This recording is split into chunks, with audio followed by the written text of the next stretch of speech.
dir mal was. Nicht der Fahrer sucht sich das Auto aus. Sondern das Auto den Fahrer. Das ist eine mystische Verbindung zwischen Mensch und Maschine.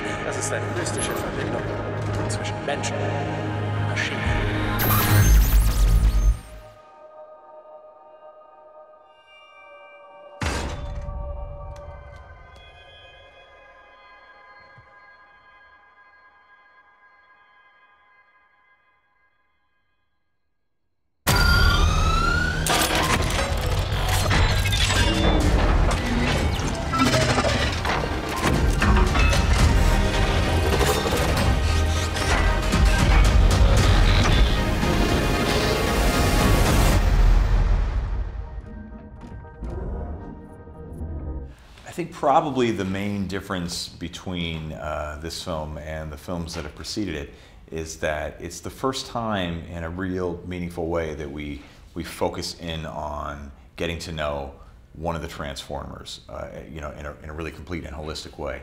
You know, as you think about the last decade of Transformers films, it's an enormous canvas, and they've covered a lot of ground. They've explored a lot of different kinds of stories. But this film, you know, we couldn't just continue to ratchet up and go bigger, bigger, bigger. I mean, at some point, it becomes absurd.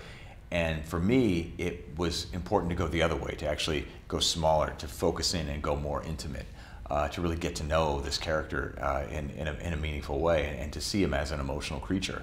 You know, we still have the spectacle, we have the robot fights, we have the high-speed, high-octane chases, but I think the main thing that's different is that you really clearly get to know Bumblebee. You really get to know one of these Transformers in a significant way.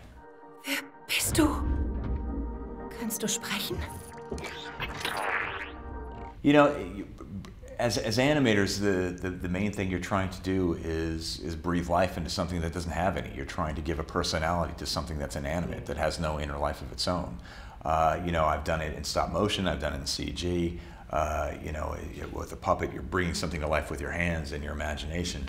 With something that exists in a computer, it's ones and zeros. It doesn't, you know, there's nothing. Until somebody puts a part of themselves into it, it's nothing. And so when an animator can focus in and create this emotional performance that somehow connects with people, that people see, that moves them on some level, that makes them believe that it's real, to me, I mean, that's magical.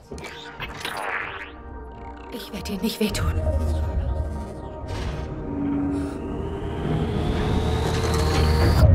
Wie heißt du?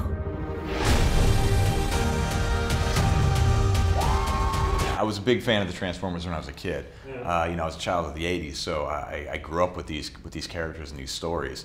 And you know, I think about how when we're kids and you know we have dolls and action figures, these beloved playthings, how meaningful they are in our lives, how you imbue kind of a part of your own thoughts and personalities on these things that you hold in your hand, these things that you love, and they become a part of us on some level.